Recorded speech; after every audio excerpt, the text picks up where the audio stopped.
Have you ever had a moment when you realized your entire life might be an orchestrated lie, where every whisper of your mind might not be your own? As you nestle into your comfort zone, consider this. What if forces beyond your imagination were silently manipulating your every thought? It started with a call from a blocked number. "It's not what you think. Meet me at Clearwater Cafe, 3 p.m. The voice was gravelly, strained, like it had seen years of smoke and secrecy. Before I could respond, they'd hung up. Who was this? A prankster? Or maybe Rob from IT having a laugh again? Nevertheless, my curiosity piqued, and with nothing better to do that Saturday, I found myself outside Clearwater Cafe at 2:55 p.m. As I pushed open the door, a smell of old wood and coffee hit me. The cafe had that forgotten charm: faded wallpapers, ancient ceiling fans, and a radio playing softly from somewhere.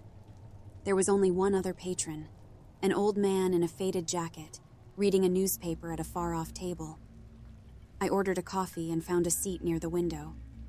I hadn't been waiting long when the old man approached, sliding a small, worn envelope across the table. "I'm glad you came," he said. "I wasn't sure you'd believe me." I squinted, confusion evident on my face. "Do I know you?" The old man sighed. "No, but you know of me. I was involved in the Lockhart Project, and I know they're using you."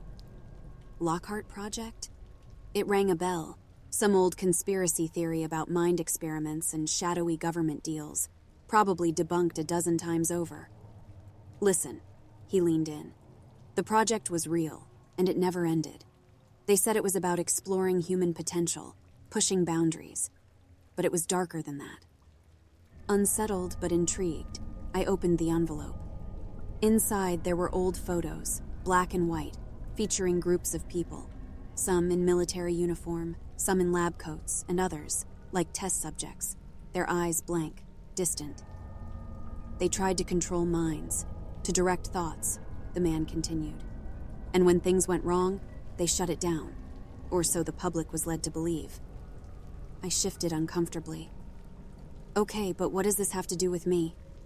He pulled out a pocket-sized mirror, placing it in front of me. "Look closely." In the reflection, I saw it. A tiny scar just behind my ear. I'd had it for as long as I could remember, dismissing it as a childhood mishap. "That scar," the man whispered. "It's their mark.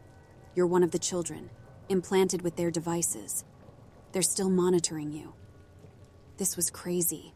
Paranoia from an old man who'd read too many conspiracy theories. But then, he played an audio clip on his phone. It was my voice, discussing my day, my worries, my hopes, conversations I'd only ever had in my head. Every muscle in my body tensed. This was impossible. "You see, they're listening always. Your thoughts, your fears. They feed on it, use it to guide their experiments." "But why?" I stammered. The old man paused, his gaze heavy. "Control. Ultimate, undetected control." Chills ran through my body, not from fear, but from the realization that my entire life had been observed, manipulated. A rat in a cage, unknowingly playing out someone else's narrative. I stood up abruptly, the chair scraping loudly against the floor. "What do we do?" The man looked down, his face grim. "We expose them." Over the next few days, we gathered evidence, documents, testimonies from others who'd come forward, recordings.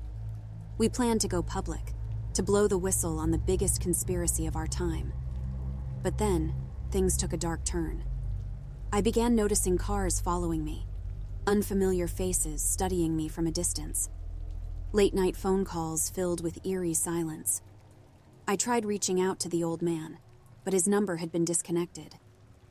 One evening, as I was returning home, a black van pulled up beside me. The world spun as a cloth drenched in something bitter was forced over my mouth and nose. Panic surged through me as darkness consumed my vision. I awoke in a dim room, strapped to a chair. In front of me, a large, shadowy figure sat behind a desk, a single lamp illuminating his cold, calculating eyes. "Your curiosity is admirable but misplaced." The voice was chillingly calm.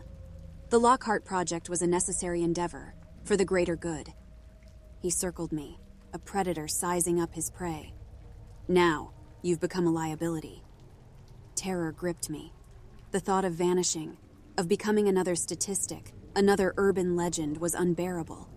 I strained against my restraints, desperately searching for an escape. Then, something unexpected happened. The lights flickered, a piercing noise echoed through the room, and the shadowy figure clutched his ears in agony. The device, the one inside me, it was fighting back, defending me. Using the distraction, I managed to break free, making a run for the exit. Bursting into the night, I fled, every instinct screaming at me to get as far away as possible. I've been on the run since that night, never staying in one place for too long.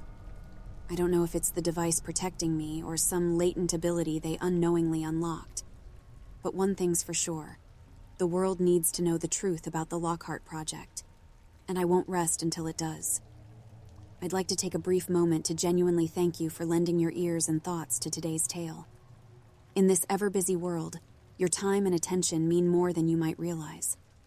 If the story resonated with you or stirred something within, I'd appreciate a like or a subscribe. And I'd love to read your reflections in the comments below. Your interaction truly enriches this shared journey of storytelling. Thank you for being here with us.